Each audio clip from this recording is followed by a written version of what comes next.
Ruth à la mer. Principe de remise en forme communautaire pour une république saine à l'ère du numérique. Un projet porté par l'association Fitness Wellbeing. Je suis le docteur Kamgang Arthur.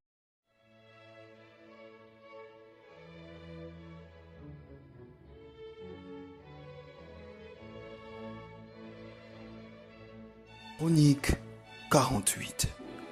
Sadeka.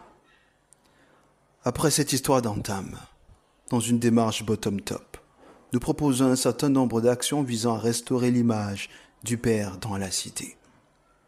Sur le plan personnel à l'ère de l'abondance numérique, la santé et le bien-être résident dans la capacité de se retirer.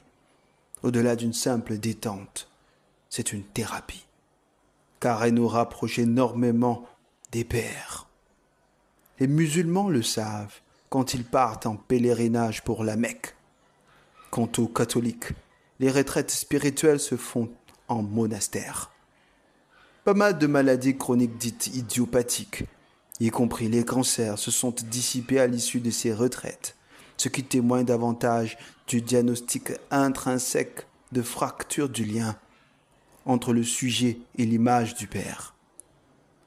Parce que notre biologie émane avant tout de la nature, bien plus qu'un acte d'appartenance, le retour ou le détour intentionnel en montagne comme en forêt est en fait le véritable acte de renouvellement du mandat de santé et de bien-être pour ce corps malade sous haute tension d'image.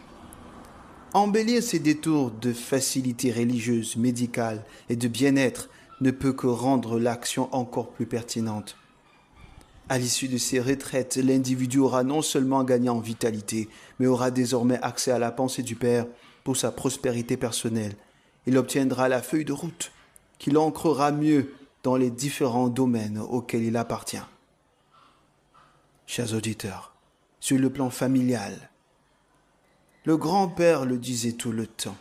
La famille, c'est comme les 5 doigts de la main.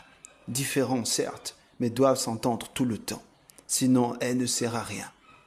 En matière de bien-être, chaque membre de famille remplit une fonction essentielle, selon notre principe d'image et d'honorabilité. Réaffirmer notre toute première fonction en rendant hommage à chacune des positions améliore presque miraculeusement la santé et le bien-être. En pays Bamileke, par exemple, un certain nombre de codes existent dans la mémoire collective qui ne servent qu'à ouvrir ces vannes de bien-être. Construire la maison du père de famille, organiser les funérailles du père et autres membres défunts de la famille, reconnaître les représentants légitimes des absents à la table, renouveler les accords maritaux traditionnels à l'honneur de la belle famille, remplir autres obligations coutumières, sans oublier de faire du sadeka aux autochtones et représentants. Plus qu'un devoir coutumier, cela se doit d'être perçu comme une diplomatie locale transgénérationnelle via laquelle nous payons notre bail à l'égard de nos ancêtres, ceux qui étaient là avant nous, les véritables bailleurs de nos corps.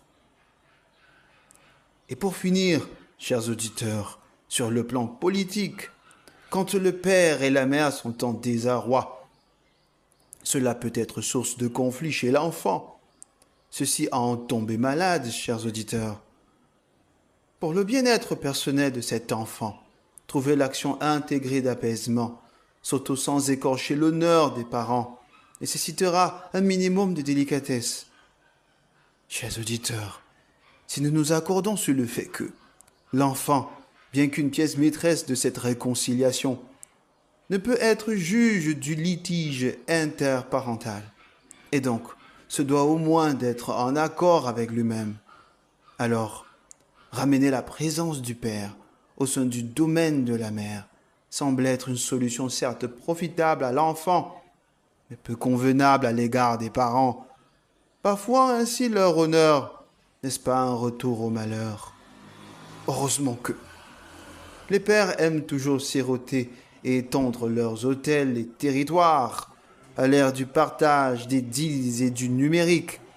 En attendant qu'ils se réconcilient, pourquoi pas en faire de sa demeure un hôtel, un peu comme un grand Hyatt, un lieu de tourisme et de pèlerinage pour les citoyens.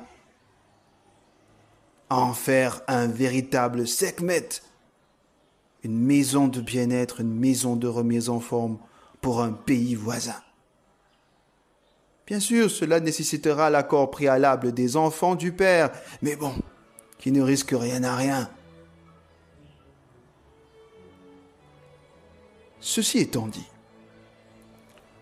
chers auditeurs, maintenant imaginons un tout petit peu le nombre de pères dont les demeures pointent toujours ailleurs depuis les 100 dernières années seulement. De Penka à Montréal passant par le désert de Gaza, il se pourrait qu'il y ait pas mal de bâtisses à refaire, chers auditeurs.